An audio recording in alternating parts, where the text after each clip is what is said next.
ಕಲಾವಿದರು ಪ್ರತಿಭೆಯನ್ನ ಹೊರಗೆ ಹಾಕ್ಬೇಕು, ಕಲಾವಿದರಿಗೆ ಪ್ರತಿಭೆಯ ಬಂಡವಾಳ. ಬಿಗ್ ಬಾಸ್ ಮನೇಲಿ ನಾವು ಎಂಟರ್ಟೈನ್ ಮಾಡಬೇಕು. ಬಿಗ್ ಬಾಸ್ ಒಂದು ಅದ್ಭುತವಾದ ವೇದಿಕೆ, ಜನರನ್ನ ರೀಚ್ ಆಗೋದಿಕ್ಕೆ, ಬೇರೆ ಬೇರೆ ರೀತಿಯಲ್ಲಿ ಎಂಟರ್ಟೈನ್ ಮಾಡಬಹುದು ಅಂತ ಯಾಕೆ ಯಾರು ಅನ್ಕೊಳ್ಳಿಲ್ಲ ಅಂತ. ಈ ಹಿಂದಿನ ಸೀಸನ್ಗಳಲ್ಲಿ ನಾವು ನೋಡಿದೀವಿ ಸರ್, ವಿವಿಧ ಸ್ಪರ್ಧಿಗಳು ಅದರಲ್ಲೂ ತುಂಬಾ ಜನ ಅಂದ್ರೆ ತುಂಬಾ ಎಂಟರ್ಟೈನ್ಮೆಂಟ್ ಆಗಿ ತಗೊಂಡೋಗಿದ್ದಾರೆ ಬಿಗ್ ಬಾಸ್ ಸೀಸನ್ಗಳನ್ನ.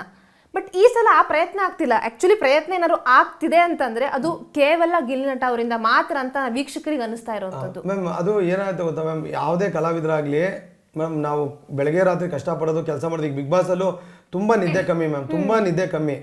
ಅದು ಆಚೆ ನಿಮ್ಗೆ ಗೊತ್ತಾಗಲ್ಲ, ತುಂಬಾ ನಿದ್ದೆ ಕಮ್ಮಿ. ಈಗ ನಾನು ನೋಡ್ರೆ ಗೊತ್ತಾಗುತ್ತೆ ನನ್ನ ಮುಖ ಅಥವಾ ನನ್ನ ಬಾಡಿ ಎಲ್ಲ ಕಮ್ಮಿ. ಆಮೇಲೆ ಊಟ ತುಂಬಾ ಕಮ್ಮಿ. ಅಷ್ಟೆಲ್ಲ ಇದ್ರೂ ನಾವು ಅಲ್ಲಿಗೆ ಏನಕ್ಕೆ ಬರ್ತೀವಿ ಅಂದರೆ, ಒಂದು ನಮ್ಗೆ ಅಲ್ಲಿ ತುಂಬ ಒಂದು ಒಳ್ಳೆ ಬೆಳವಣಿಗೆ ಆಗುತ್ತೆ, ಅದು ನಿಜ ಸ್ವಾರ್ಥ. ಅದು ಬಿಟ್ಟರು ಅಲ್ಲೆಲ್ಲ ಬರೋದು ಜನನ ರಂಜಿಸ್ಬೇಕು ಅಂತಾನೆ ಮ್ಯಾಮ್. ಅದೇ ಪ್ರಯತ್ನನೇ ಇರುತ್ತೆ. ಅದು ಆಚೆ ರಾಂಗ್ ಆಗಿ ಹೋಗ್ತಿದೆ ಅನ್ನೋದೇ ಗೊತ್ತಾಗಲ್ಲ ಮ್ಯಾಮ್. ನಿಮ್ಗೆ ಒಳಗೆ ಗೊತ್ತಾಯ್ತು. ಆಮೇಲೆ ಒಳಗೆ ಕೆಲವು ಜಗಳಗಳಾಗುತ್ತಲ್ಲ, ಅದು ಜಿನೀನ್ ಜಗಳಗಳೇ ಆಗುತ್ತೆ. ಆಮೇಲೆ ಸ್ನೇಹ ಆಗುತ್ತಲ್ಲ ಮೇಡಮ್, ಅದು ಜಿನೀನ್ ಸ್ನೇಹನೇ ಆಗುತ್ತೆ. ನಮಗೆ ಒಳಗಡೆ ಗೊತ್ತಾಗ್ಬಿಟ್ರೆ ಸರಿ ತಪ್ಪು ಅಂತ ಬಿಗ್ ಬಾಸ್ ಮನೇನೇ ಅಲ್ಲ. ಎಲ್ಲರೂ ಆಚೆ ಜನಕ್ಕೆ ಇಷ್ಟಪಡೋದನ್ನೇ ಮಾಡೋಕ್ಕೆ ಟ್ರೈ ಮಾಡ್ತಾರೆ. ಅದು ಅಲ್ಲಿ ಗೊತ್ತೇ ಆಗಲ್ಲ. ಆಮೇಲೆ ನಿಮಗೆ ಒಂದು 2-3 ದಿನ ಅದು ಜ್ಞಾನ ಇರುತ್ತೆ, ಯಾವುದು ಮೈಕು ಮತ್ತು ಕ್ಯಾಮ್ರಾಸ್ದು. ನಿಮ್ಗೆ ಕೆಲವು ಸತಿ ಅದು ಗೊತ್ತೇ ಆಗಲ್ಲ. ಚಂದ್ರನ ವಿಚಾರದಲ್ಲಿ ಹಂಗೆ ಆಗಿದ್ದು, ಅಥವಾ ನಮ್ಗಳದ್ದು ಆ ಥರದ್ದು ಆಗಿದೆ. ಈಗ ಸುದಿ ಏನೋ ಒಂದು ಪದ ಬಂತು ಗೊತ್ತಾ, ಅದು ನನಗೆ ಕ್ಯಾಮ್ರಾ ಇದು ಸೆನ್ಸ್ ಇದ್ದಿದ್ರೆ ನಾನು ಒಬ್ಬ ಕಲಾವಿದ ಅಲ್ವಾ ಮ್ಯಾಮ್, ಸಿನಿಮಾ ಗೊತ್ತು, ನನ್ನ ಬಾಯಿಂದ ಶಬ್ದ ಬರ್ತಾನೆ ಇಲ್ಲ ಮ್ಯಾಮ್. ಅದು ನಿಜವಾಗ್ಲೇ ಬಂದ್ಬಿಟ್ಟಿರುತ್ತೆ ಜಗಳದಲ್ಲಿ.